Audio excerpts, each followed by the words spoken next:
So we are here in the Riverwalk at San Antonio, which is really good. It's a train, sea tour over here. It's a really nice area. There's a sea tour right here, so everything looks really nice. It's a really good walk area. This is the entrance, so I'll be doing some more as we get going. Good. We're doing good. We're doing good. My name's Cliff. I'm going to be your boat captain and tour guide as we go down this beautiful 2.5 miles.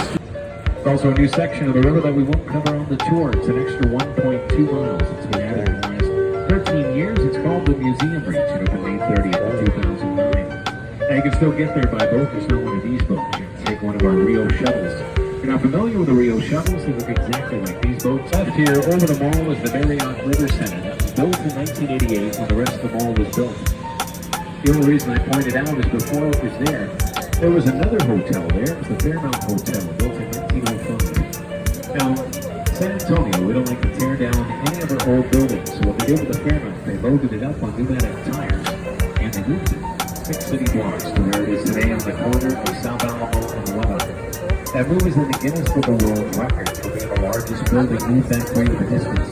The record has recently been beaten, and we didn't set the record back in 1985. And it took 6 days to complete the move over 5 years of planning and paperwork. People lined the streets with coolers and lawn chairs. The whole thing was televised. Everybody wanted to see this building go down the street at 0.04 miles an hour. It's been an exciting time for the city.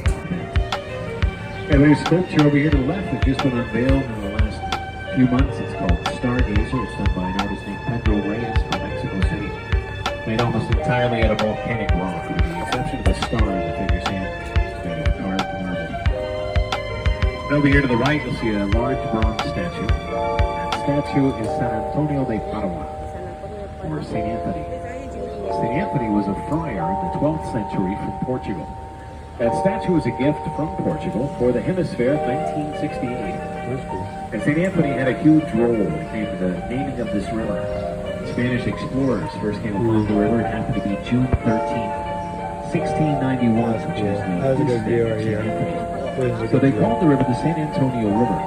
Now prior to that, the river was known as Yanaguana, which is a Paiyaya Indian dialect that means place of peaceful waters. It's nice.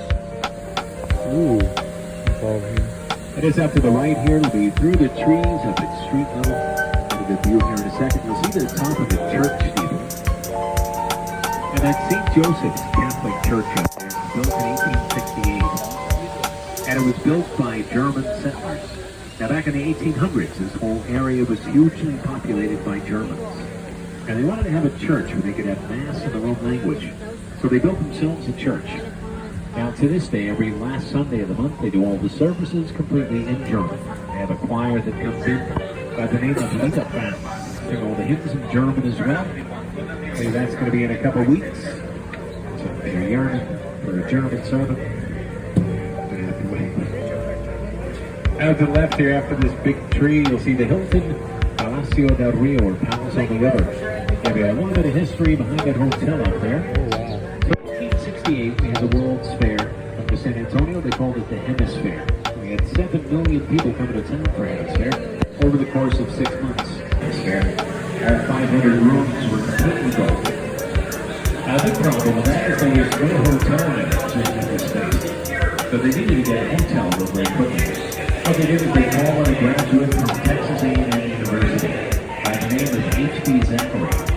And how he did it was about 8 miles south of here. He constructed every room, including the carpet on the floors, pictures on the walls, soaps in the dishes, towels on the racks, Bibles in the drawers.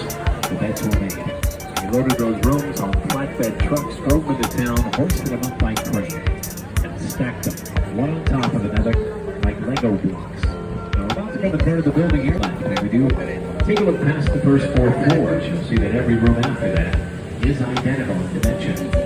And this building is also in the Guinness Book of World Records for being the fastest constructed modular building of its size. They completed the entire project in just 202 working days. Only took weekends off, so it was about 9 months' time when they finished.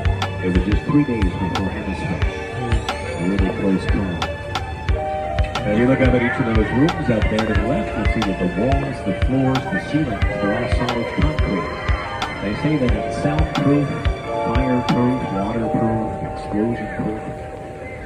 They really tested that last one. It is a very sturdy building, I'm going to show you.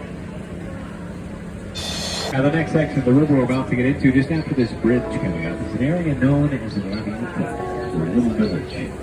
And this area was settled by the Spanish soldiers and their families back in the 1700s. If you go up to street level here, there are nice little art galleries and boutiques.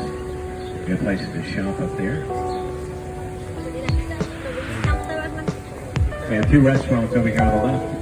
Both of those used to be German homes back in the 1850s. They were the homes of the Nashville and Black communities.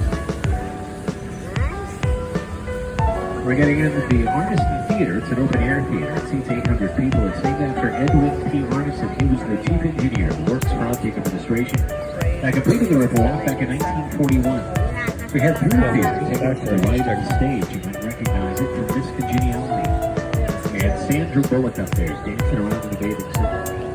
Also 5 bronze bells right above the stage. Each one of them represents one of the 5 Spanish bishops in San Antonio. And we're heading under Rosita's Bridge. Over here to the right, the Briscoe Western Art Museum that just recently opened. Got a lot of different artwork showing the history of the West. As well as an interactive diorama with admirable animals. Julia's Cell, St. Anna's Sword, is on display. We're going to be heading under the Preston Street Bridge coming up. This is a solid iron bridge built in the 1890s. It's called an iron ornamental bridge. There are 10 of these left in the United States, 5 on the San Antonio River. Now this one sits pretty low, so we're going to try and steer right through the middle of it. You might think you're going to hit your head on it, but trust me, if you don't see it, that'd be good. On the other hand, you're up there as well. And just up ahead on the right, you'll see a small island with an iron sculpture on it. The sculpture is known as Father Massonet Cable. It was a gift from artist Rolando Decenio in 1991. Put there to commemorate the First Catholic Mass. It took place in San Antonio on June 13, 1691. Take a close look at the island to see it's complete. That's also a heart-shaped island. It's known as Marriage Island. We have over 300 weddings that take place there every year. We had 4 yesterday. Outside of the bridge, we have the north side. Now this part of the river is actually known as Old Mill Crossing. Back in the 1800s, Matt Lewis had his mill on the right bank. He would grind grain for the settlers. And this was also a very shallow part of the river. Settlers could cross and water their horses. Teddy Roosevelt and the Rough Riders used to train right in this area. On the right, we have the Weston Hotel that was built in 1999. It's a really new addition to the Riverwalk. Surrounded by all these older buildings, over just past the Weston there on the right, is a darker red brick building. It's the San Antonio Drug Company. From 1919 to 1963, now it's the Homewood Suites. Now remodeled in 95. Concrete structures jutting out of each of the 8 corners. Those are known as gargoyles. They serve as a rain drainage system. So when it rains, the water comes out of the gargoyles' mouths into the gutters below. Now if you look just above the trees over here to the left, you'll see these angry little scary faces. And the snarling down at you. Those are known as grotesques. Now the whole building is an example of neo-Gothic architecture. The original owners, Smith & Young, were barely placed to ward off evil spirits, bad business. Unfortunately, 1 year after the building opened, the stock market crashed. Cost over $3 million to build it. I had to sell it for less than $30,000.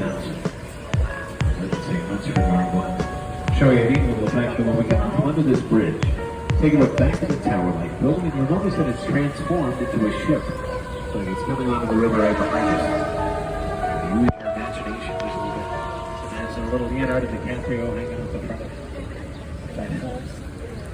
And here on the right, the International Center. That was the San Antonio Main Public Library in 1998. Now it has the offices of the San Antonio Convention Bureau. Also right above one of our marinas where we dock some of our boats at night. And directly in front of us is Old Big Red. It's a Bexar County courthouse built in 1896. It's made of red sandstone and granite. One of the oldest and largest continuously operating courthouses in Texas. Just in case of any cross traffic here, I have to honk the horn. Be alarmed.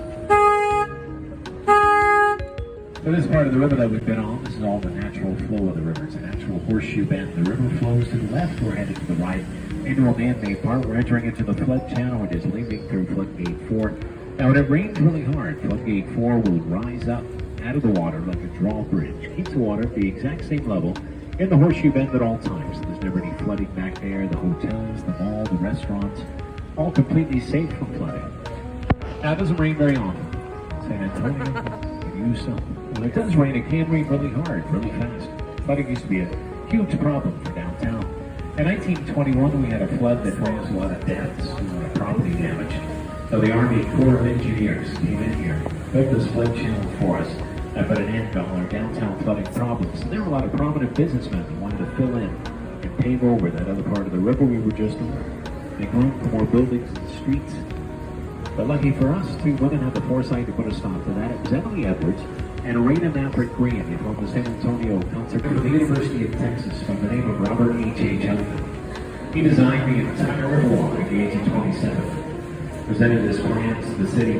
The city approved it in 1929. Still wasn't completed until 41, after the Works Project Administration took over. But Huntington is still known as the father of the Riverwalk. He designed every walkway, staircase, every planter, lamppost, bench.